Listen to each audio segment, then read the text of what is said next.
టాలీవుడ్‌కి సంబంధించినంత వరకు ఏప్రిల్ సీజన్‌ని చాలా గ్రాండ్‌గా అయితే ప్లాన్ చేసుకున్నారు. ఎందుకంటే కరెక్ట్‌గా పిల్లలందరికీ కూడా ఎగ్జామ్స్ అయిపోతాయి. స్టూడెంట్స్ అందరూ కూడా రెడీ అవుతారు. అలాంటి టైంలో మూవీస్ అన్నిటిని కూడా ప్లాన్ చేసుకొని ఉంచుకున్నారు.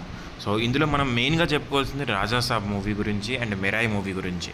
సో, ప్రెజెంట్ ఏంటంటే ఇప్పటివరకు మనకు మూవీస్ ఏవైతే వస్తున్నాయో ముందుగా ఒక రిలీజ్ డేట్‌ని ప్రకటించడం దాని తర్వాత ఆ టార్గెట్‌ని అందుకోలేక ఆ మూవీని పోస్ట్‌పోన్ చేయడం అయితే కామన్ ప్రాక్టీస్ అయిపోయింది.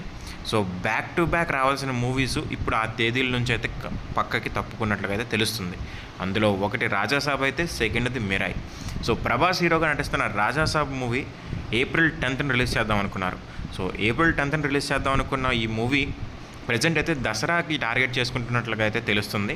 సో, ఆల్రెడీ ఏప్రిల్ 10థ్ నుంచి అయితే పోస్ట్‌పోన్ అయిపోయినట్లు మనకి న్యూస్ అయితే కన్ఫర్మ్ అయిపోయింది. అండ్ ఇప్పుడు దసరా పండగకి ఈ మూవీని టార్గెట్ చేస్తున్నారని చెప్పి తెలుస్తుంది. సో, 'రాజా సాబ్' ప్రెజెంట్ అయితే మనకి పోస్ట్‌పోన్ అయిపోయినట్లే ఇంకా. సో, 'రాజా సాబ్' గురించి అయితే మళ్ళీ ఇంకొన్ని నెలలు అయితే వెయిట్ చేయాల్సిన అవసరం ఉంది. సో, 10/4/2025 ఈ డేట్ అయితే ఇప్పుడు మోస్ట్ అవైటెడ్ డేట్ కింద ఉన్న ఈ డేట్‌ని ఇప్పుడు వేరే మూవీస్ కోసం రిజర్వ్ చేసుకోవచ్చు. అండ్ దీంతోపాటు మనకి 'రాజా సాబ్' మూవీతో పాటు మనకి నెక్స్ట్ వచ్చిన మెయిన్ థింగ్ 'మిరాయి'. సో, 'రాజా సాబ్' వచ్చిన 1 వీక్ తర్వాత అంటే ఏప్రిల్ 18న 'మిరాయి' మూవీని రిలీజ్ చేస్తామని చెప్పి మూవీ అనౌన్స్మెంట్ అయితే చేశారు. బట్ ఇప్పుడు తేజ్ సజ్జా హీరోగా నటిస్తున్న ఈ 'మిరాయి' మూవీని ఏప్రిల్ నుంచి ఆగస్టుకి పోస్ట్‌పోన్ చేశారన్న విషయం అయితే తెలుస్తుంది. సో, ఆగస్ట్ 1న 'మిరాయి' వస్తుందని చెప్పి పోస్టర్ అయితే వదిలారు. సో, కార్తిక్ ఘట్టంనేని గారి దర్శకత్వంలో వస్తున్న ఈ మూవీ 'మిరాయి' ఒకేసారి 8 లాంగ్వేజెస్లో 2D అండ్ 3D వెర్షన్లో మూవీని అయితే ప్లాన్ చేశారు పీపుల్స్ మీడియా ఫ్యాక్టరీ వాళ్ళు. 'హనుమాన్'లో సూపర్ హీరోగా కనిపించిన తేజ్ సజ్జా గారు ఈ మూవీలో సూపర్ యోధాగా అయితే కనిపించబోతున్నారు. అండ్ రితికా నాయక్ హీరోయిన్గా నటిస్తున్న ఈ మూవీలో మంచు మనోజ్ గారు అయితే విలన్గా కనిపించబోతున్నారు బ్లాక్ స్వాడ్ అనే నేమ్తో. సో, ఈ మూవీ మొత్తానికి ఏప్రిల్ నుంచి అయితే పోస్ట్‌పోన్ అయింది ఆగస్టులోకి.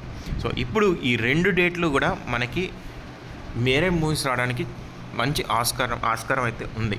ఎందుకంటే మనకు ఇంకొక డేట్ చూసుకున్నట్లయితే మార్చ్ 28 హరిహర వీరమల్లుని ప్లాన్ చేశారు. అండ్ అదే రోజు నితిన్ గారి 'రాబిన్ హుడ్' ఉంది. దాంతోపాటు నెక్స్ట్ డే 'మ్యాడ్ స్క్వేర్' కూడా ఉంది. సో, ఈ 2 మూవీస్ ఇక్కడ 10th అండ్ 18థ్న మనకి ఖాళీ చేయడం వల్ల ఈ మూవీస్కి అంటే ఇప్పుడు హరిహర వీరమల్లు పోస్ట్‌పోన్ అయితే హరిహర వీరమల్లు, లేదు అంటే ఇప్పుడు ఈ 2 మూవీస్ మనకి 'రాబిన్ హుడ్' కానీ 'మ్యాడ్ స్క్వేర్' కానీ ఈ 2 మూవీస్ కూడా పోస్ట్‌పోన్ అవ్వాలనుకుంటే ఈ డేట్లను వాడుకునే అవకాశం అయితే ఉంది. ఇంకా వేరే చిన్న మూవీస్ ఏమైనా వచ్చే ఛాన్స్ ఉంది, కానీ ప్రజెంట్ అయితే ఈ డేట్లని ఇప్పుడు ఖాళీ చేయడం వల్ల ఆ 3 మూవీస్ మధ్యలో అవుతున్న కాంపిటీషన్ ఏదైతే ఉందో అంటే ఎవరు వస్తారు ఎవరు రారు అనే దాని మీద ఈ 2 డేట్లను కూడా వాళ్ళకి ఆప్షనల్ డేట్స్ కింద అయితే యూజ్ చేసుకోవడానికి అవకాశం ఉందన్నమాట. సో, దీని గురించి మీరేమనుకుంటున్నారో కమెంట్ అయితే చేయండి.